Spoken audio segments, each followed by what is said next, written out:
Yan mga kapatid, magandang araw. Ito, may mga unit tayo rito. Ayan, yung kulay puti ay Select 150Q.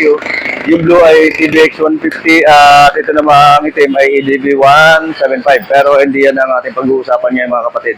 Bibigyan ko kayo ng tip or idea, no, para dito sa rear list natin, no, sa preno sa likod.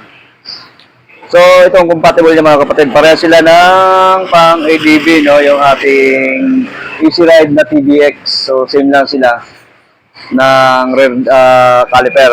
So, same sila ng brake pad. At ito ay may kaparehas mga kapatid na pang ADB or pang PCX, no? So, idea lang niya mga kapatid para mayroon kayo idea. Halimbawa makakuha kayo.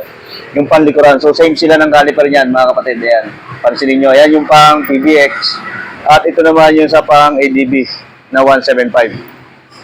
So, yun, kaunting tapat idea lang yun para kung ano magkakaroon kayo ng unit ng ating TBX is may idea na kayo. Sa harapan, Sniper 135 pa rin po yan. Okay? Thank you mga kapatid. Ingat sa lahat.